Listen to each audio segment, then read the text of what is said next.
আসসালামু আলাইকুম রহমতুল্লাহি ওবরকাতুহু। সম্মানিত দর্শক, কোনো রকম ভূমিকা না নিয়েই আজকের যে শিরোনাম, সেই শিরোনাম সম্পর্কে একটি সংক্ষিপ্ত আলোচনা করি।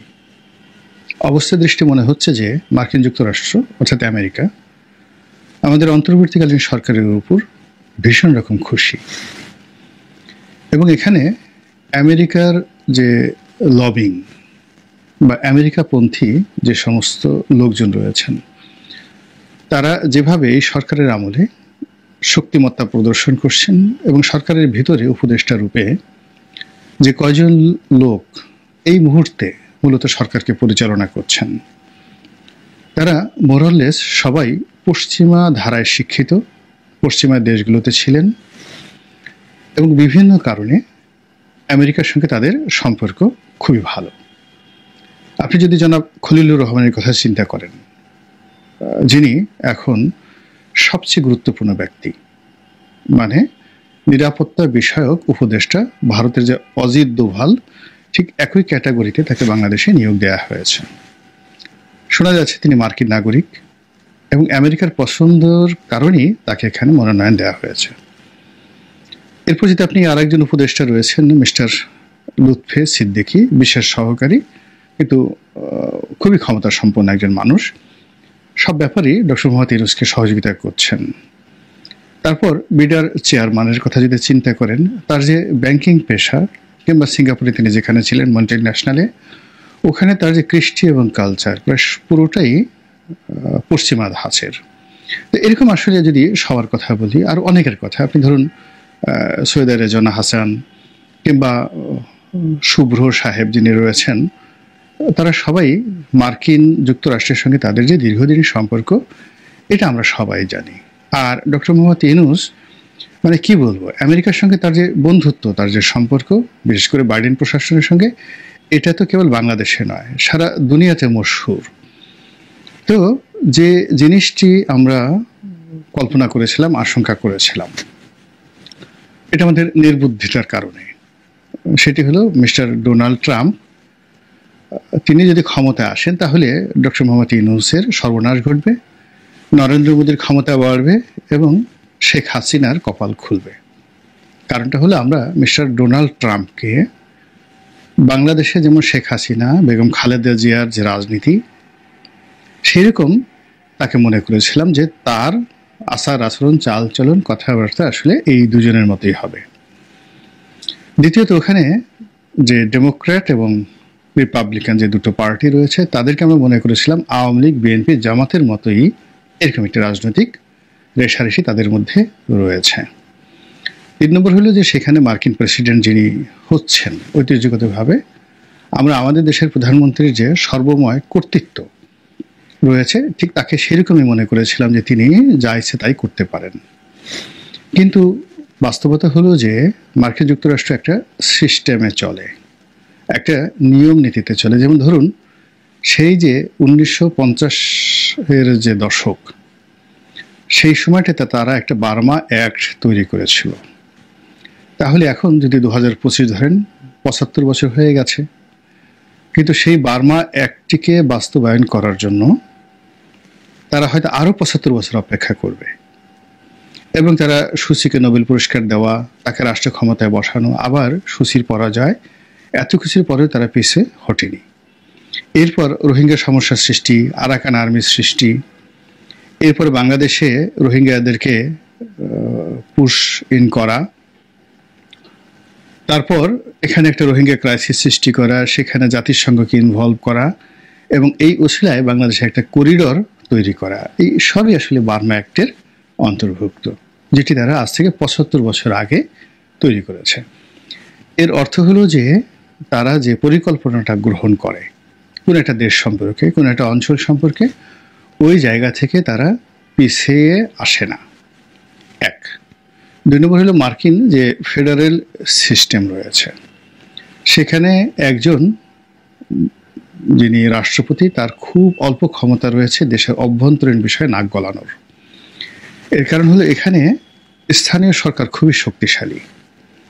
স্থানীয় সরকারের যে ছোট ছোট পৌরসভাগুলো রয়েছে, গ্রামগুলো রয়েছে, ওরা এতটা স্বাধীন যে ধরুন একটা ইউনিয়ন পরিষদের মতো একটা ছোট পৌরসভা বা ইউনিয়ন পরিষদের মতো একটা সংগঠন যেখানে আছে, কাউন্টি বলা হয় যেটিকে, ওখানের যে মেয়র, তাকে ওখানকার রেভিনিউ কালেকশন করতে হয় এবং তার নিজস্ব পুলিশ রয়েছে এবং সেই পুলিশ তাকে অ্যারেস্ট করে ফেলতে পারে। এরকম একটা বিধি ব্যবস্থা তারা সেখানে গড়ে তুলেছে। দ্বিতীয়ত শহরগুলো, এবং একটা সিটি কর্পোরেশনের সঙ্গে আর একটা সিটি কর্পোরেশনের কোনো যোগাযোগ নেই, পুরো জিনিসটাই চলছে একটা পলিসির মাধ্যমে এবং রেভিনিউ জেনারেটিংয়ের মাধ্যমে। তো দেশের বড় বড় শহরগুলো, যেমন ধরুন শিকাগো, যেমন নিউ ইয়র্ক, এই শহরগুলোর যে মেয়র, তাদের যে ক্ষমতা ওই শহরে ডোনাল্ড ট্রাম্পের চেয়ে অনেক অনেক বেশি, শিকাগোতে এবং যাকে বলা হয় নিউ ইয়র্কে। এবং সমস্ত মার্কিন মুলুকে এরকম মেয়রদের একটা বিরাট ক্ষমতা রয়েছে। এগুলো এক। 2 নম্বর হলো যে মেয়রের বাইরে যেটা আর একটা প্রশাসন রয়েছে, সেটা হলো গভর্নরের একটা প্রশাসন রয়েছে। তিনিও তার জায়গাতে প্রচণ্ড স্বাধীন এবং তার রাজ্যের ব্যাপারে তার উপরে সিদ্ধান্ত নেওয়ার ক্ষমতা কারোরই নেই। আবার যেটা সিটি কর্পোরেশন, সেখানে মেয়রের উপরে সিদ্ধান্ত নেওয়ার ক্ষমতা কারোরই নেই। এরপরে রয়েছে সিনেটরদের একটা অফিস, মানে প্রতিটি নির্বাচনী এলাকাতে। এরপরে কংগ্রেসম্যানদের একটা অফিস। প্রায় প্রতিটি অফিসই এতটা স্বাধীন এবং এতটা ক্ষমতাধর। একজন কংগ্রেসম্যান ধরুন তিনি বেতন পান, আমি যে সময়টাতে ওখানে ফেলোশিপ করছিলাম তার বাৎসরিক বেতন ছিল আনুমানিক $22,000 মতো বা $30,000 মতো, কিন্তু এটা বাৎসরিক $30,000 মতো। কিন্তু তার যে অফিস, এত বিশাল একটা অফিস, সেখানে 70 থেকে 80 জন লোক নিয়মিত কাজ করে বড় জায়গাগুলোতে, আর কম করে হলে 20 থেকে 25। এবং সেই অফিসের সকল ব্যয় কেন্দ্রীয় সরকার বহন করে এবং সেখানে $3.5 লাখ থেকে কোনো কোনো জায়গাতে মাসে $10 লাখ পর্যন্ত কংগ্রেসম্যানের অফিসে মার্কিন ফেডারেল সরকার অর্থাৎ কেন্দ্রীয় সরকার ব্যয় করে। এবং তার যে কর্মপরিধি, একজন কংগ্রেসম্যানের যে কর্মপরিধি, আপনি ওখানে না কাজ করলে বুঝতে পারবেন না। আমরা বাংলাদেশে বসে একজন এমপিকে অনেক হেয় করি বা ছোট করি, কিন্তু একজন সংসদ সদস্যের যে কি ক্ষমতা, সেটি আপনি ইংল্যান্ডে গেলে এবং আমেরিকাতে গেলে বুঝতে পারবেন। তো এত ক্ষমতার মাঝে আমরা যেটা দেখি ডোনাল্ড ট্রাম্পকে, বারাক ওবামাকে, সেটা হলো তার বৈদেশিক নীতি সংক্রান্ত বিষয়, বৈদেশিক ট্রেড অ্যান্ড কমার্স সংক্রান্ত বিষয়ে তার যে ক্ষমতা, সেটাকে দেখি। এবং মার্কিন সেনাবাহিনীকে দেশের ভিতরে নয়, দেশের বাইরে যাকে বলা হয় কার্যক্রম চালানো এবং যুদ্ধ ঘোষণা করার ক্ষেত্রে তার স্পেশাল কতগুলো পাওয়ার রয়েছে। এবং দেশের পরমাণু যে কেন্দ্রগুলো রয়েছে ওইগুলোর চাবিকাঠি তার হাতে রয়েছে। এই বিভিন্ন কারণে মূলত মার্কিন যুক্তরাষ্ট্রের প্রেসিডেন্টের একটা ক্ষমতা রয়েছে। কিন্তু ব্যাপার হলো তার যে কার্যালয় হোয়াইট হাউস, এই হোয়াইট হাউসের ব্যয় বাড়ানো বা কমানো, এই বিষয়ে তার আসলে অত ক্ষমতা নেই। অদ্ভুত একটা শাসন, কিন্তু অসাধারণ এবং সুন্দর। তো সেই ক্ষেত্রে মিস্টার ডোনাল্ড ট্রাম্প বাংলাদেশের ব্যাপারে রাতারাতি কোনো কিছু করবেন, ডক্টর মোহাম্মদ ইউনূসকে হারিয়ে দিবেন, এই জিনিসগুলো আমরা যারা জানতাম না, আমি আমার কথা আজও বলছি না, যে হোল তারা এরকম আশা করেছিলাম। কিন্তু ইদানিং যেটা দেখা যাচ্ছে সেটা হলো যে বাংলাদেশের ব্যাপারে আমেরিকার যে পলিসি, সেই পলিসিটি পরিবর্তন হয়নি। 1 2 নম্বর হলো যে সেই পলিসি কি, যেমন এখানে একটা ডিপ স্টেট কাজ করেছে, এখানে রোহিঙ্গাদেরকে নিয়ে তাদের একটা প্ল্যান আছে, এখানে চীনকে হারানোর জন্য তাদের একটা প্ল্যান আছে, এখানে ভারতকে চাপে রাখার জন্য একটা প্ল্যান আছে। এই সমস্ত প্ল্যানগুলোকে একত্রে করে তাদের একটা মনোপুত সরকার প্রতিষ্ঠা করার জন্য যে সিক্রেট পলিসি, সেই সিক্রেট পলিসি হলো ডিপ স্টেট পলিসি।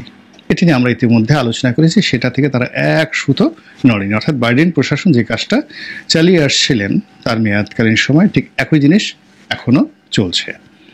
2 নম্বর হলো যে আমেরিকার যে প্রিয় পাত্র, আমরা তাকে বলতাম হিলারি ক্লিন্টনের বন্ধু, বিল ক্লিন্টনের বন্ধু, তিনি ক্লিন ফাউন্ডেশন অনেক টাকা দিয়েছেন, এজন্য একেবারে ডোনাল্ড ট্রাম্প এসে তাকে ধরবেন যে এত বড় সাহস, তুমি আওয়ামী লীগের সুবিধাভোগী হয়ে আবার বিএনপির প্লেট ছিদ্র করতে এসেছো, এটা তো হবে না। কিন্তু এটা আমেরিকা, এটা বাংলাদেশ নয়।